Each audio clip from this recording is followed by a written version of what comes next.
दोस्तों जय माता दी। आज हम बात करने वाले हैं शुक्र महाराज की कर्मठ वृषभ राशि की मई 2026 कैसा रहेगा और हम क्या करें तो ये माह हमारे लिए और बेहतर हो जाए। हम ग्रह गोचरी व्यवस्थाओं की बात करेंगे, सामान्य उपायों की बात करेंगे और सबसे महत्वपूर्ण ये है कि नक्षत्रों की भी बात करेंगे। जिन 3 नक्षत्रों में वृषभ राशि होती है उनकी बात करेंगे, मतलब कृतिका की बात करेंगे, रोहिणी की बात करेंगे और मृगशिरा की बात करेंगे।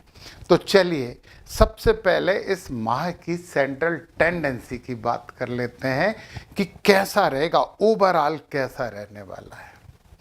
ये माह आपको स्थिरता देगा, आर्थिक सुधार की पूरी संभावना है, नौकरी में मजबूती रहेगी, व्यापार में लाभ रहेगा, अचानक धन लाभ के अवसर दिखाई दे रहे हैं। गले की और थायराइड संबंधी दिक्कतों से सावधानी बरतना और प्रेम संबंध मजबूत होंगे।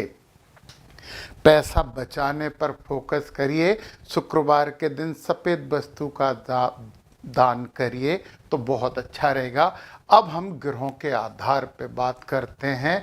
आपके लग्न में शुक्र महाराज स्वग्रही होकर बैठे हुए हैं और ये बड़ा स्नेहिल बना रहे हैं, भौतिकता के प्रति आकर्षण दे रहे हैं और इनसे 7वां घर, वो कहते हैं कि शुक्र से 7वां घर तो चमकता है, सुख प्राप्ति का घर होता है। तो पार्टनर, जीवन साथी का घर आपके लिए अभी सुख प्राप्ति का घर बना हुआ है और शुक्र 14 तारीख को यहाँ से यहाँ आ जाएंगे।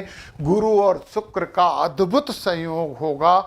2 महागुरु एक साथ आपके वाणी भाव में, परिवार भाव में और कुटुंब भाव में जुड़ने वाले हैं। बहुत अच्छा बोलोगे, अच्छे रिलेशन होंगे और पैसा तो पक्का आप बचाओगे, परंतु आप चाहोगे तो।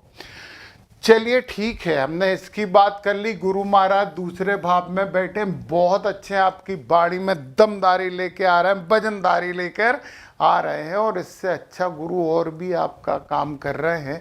1 2 3 4 5 भी दृष्टि डाल रहे हैं आपके सेवा वाले भाव पे। तो ज्ञान संबंधी सेवाओं में भाग लीजिए, योग, अध्यात्म वगैरह इसमें भाग लीजिए तो गुरु की आपके ऊपर बड़ी कृपा होगी।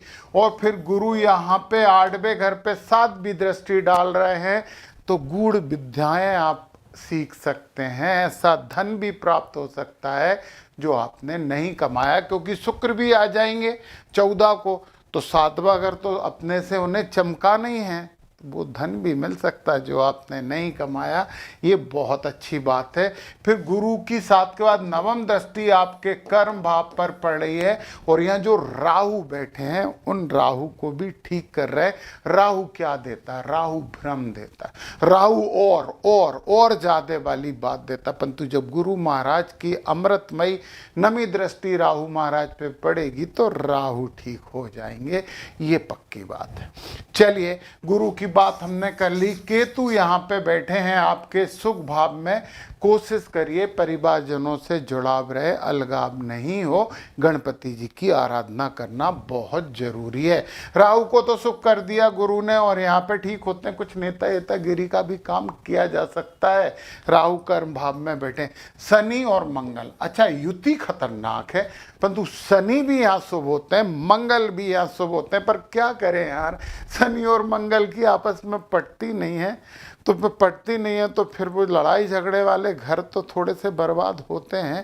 तो थोड़ी सी दिक्कत तो है यहाँ पे, परंतु एक खुशखबरी है कि मंगल 11 तारीख को यहाँ आ जाएंगे और आपको शनि महाराज यहाँ से लाभ देंगे। गुरु की राशि में बैठे हैं, 11वें भाव में शनि इच्छा पूर्ति करवाते हैं, परंतु थोड़ी देर से। देर तो होती है, यहाँ पे अंधेर नहीं होता है, ये बात पक्की है, ध्यान रखिए। चलिए शनि की दृष्टियों की बात भी तो कर ली जाए, क्योंकि शनि जिस घर में बैठते हैं उस घर को कभी नहीं बिगाड़ते, देरी करते, परंतु शनि की दृष्टि बड़ी अलर्ट होती है। एक ऐसा कठोर जज होता है जो कि खतरनाक निर्णय सुनाने में देर ही नहीं करता। तो शनि की जो 3 दृष्टि हैं वहाँ पे थोड़ा अलर्ट रखना जरूरी है।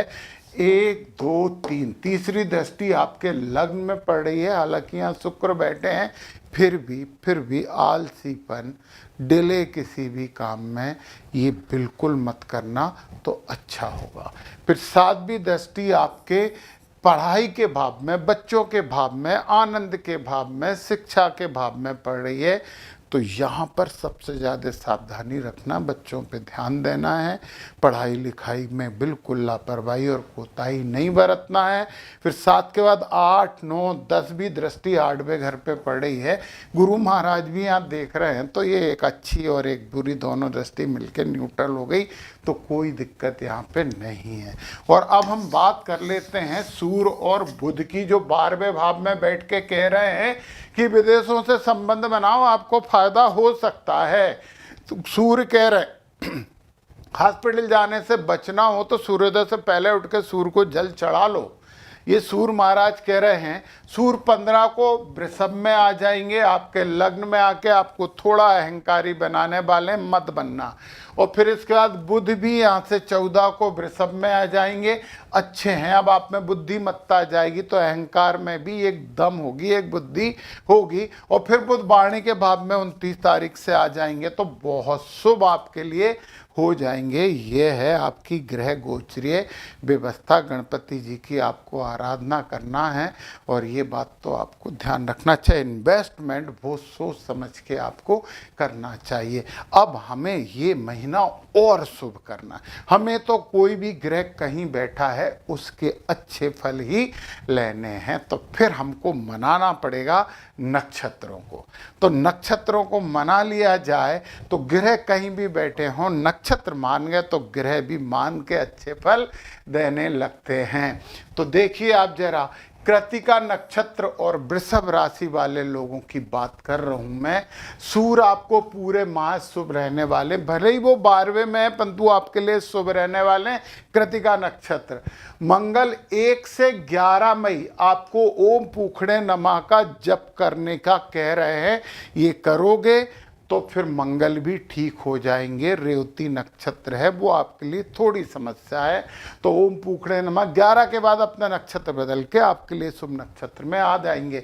गुरु भी थोड़े से आपके लिए समस्याजनक नक्षत्र में बैठे हैं, पुनर्वसु में, तो ओम आदित्य नमः का आपको जाप पूरे माह करना है। और शनि 17 तारीख को रेवती नक्षत्र में आ रहे हैं, तो फिर आपको 17 के बाद ओम पूखड़े नमः करना, मतलब ओम पूखड़े नमः आपको पूरे माह करना है। और शनि तो बहुत दिन तक रहेंगे, तो ओम पूखड़े नमः पूखन देवता को तो आप जपते रहो, तो ये रेवती नक्षत्र अच्छा हो जाएगा। तो उसमें बैठे ग्रह भी अच्छे हो जाएंगे। राहु आपके लिए शुभ है, खुशखबरी। केतु भी शुभ है, ये भी खुशखबरी है।